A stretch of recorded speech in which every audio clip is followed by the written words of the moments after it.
তাহলে আঙ্গে গাছের বেগুন তুলবো। হ্যাঁ, এই তো নিজের গাছের বেগুন। নিজের গাছের বেগুন।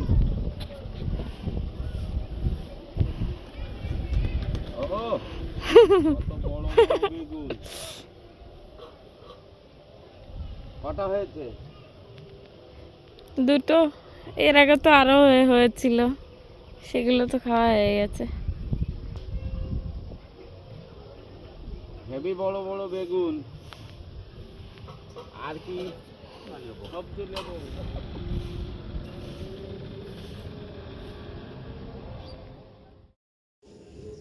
মিষ্টি বন্ধুরা, আজকে রাঁধুনি কিন্তু আমি বা মা নই, আজকে রাঁধুনি হচ্ছে বাবা।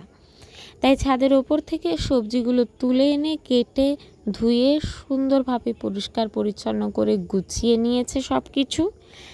তারপর মাছ ভাজার জন্য মাছের মধ্যে লবণ মাখিয়ে নিচ্ছে এবং তারপর তার মধ্যে দিচ্ছে হলুদ।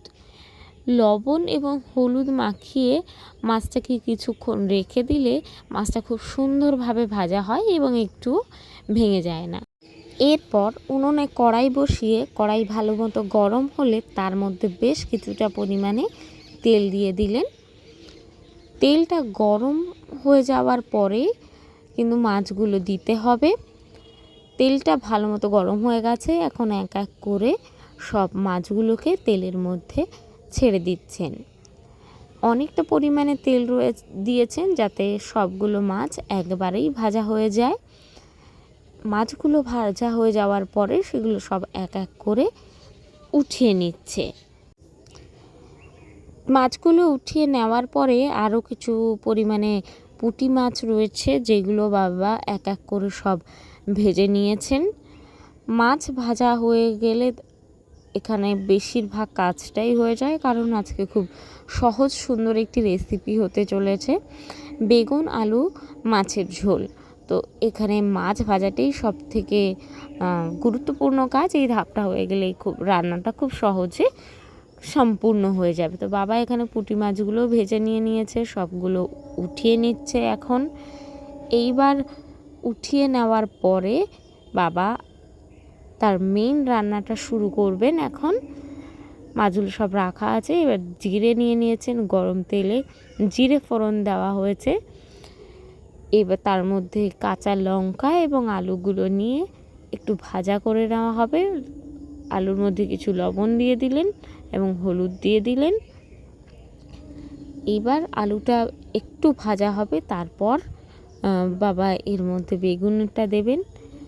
যেহেতু বেগুনটা খুব তাড়াতাড়ি নরম হয়ে যায়, এই জন্য আলুটা আগে দিয়ে একটু ভাজা করে নিয়েছেন। তারপর বেগুন দিয়ে দিলেন, বেগুন দিয়ে একটু ভেজে নেবেন, তারপর দিয়ে দিলেন গরম জল। তরকারিটা বেশ ভালো মতো ফুটে উঠলে তার মধ্যে দিয়ে দিতে হবে একে একে সমস্ত মাছগুলো। তারপর আরও বেশ কিছুক্ষণ তরকারিটাকে জাল দিতে হবে এবং শেষ পর্যায়ে তরকারিটার মধ্যে দিয়ে দিতে হবে ধনেপাতা।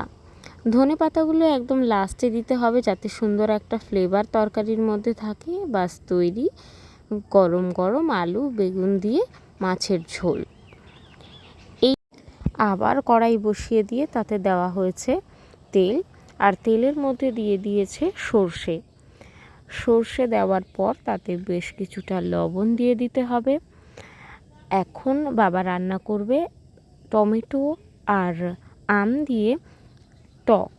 আমাদের বাড়িতে চাটনি খুব একটা পছন্দ করা হয় না, টকই সবাই খেতে বেশি পছন্দ করে। তো টমেটো, কিছু লঙ্কা আর আম দিয়ে বসিয়ে দিয়েছে বাবা টক রান্নার জন্য। এবার তার মধ্যে দিয়ে দেবে হলুদ আর পরিমাণ মতো আর একটু লবণ। তারপর আস্তে জালে ধীরে ধীরে রান্না করে নিতে হবে টমেটো আর আমের টক। আজকের ভিডিওটি তোমাদের কেমন লেগেছে অবশ্যই আমাকে জানিও, আর যদি এই ধরনের ভিডিও দেখতে চাও অবশ্যই চ্যানেলটিকে সাবস্ক্রাইব করে নিও।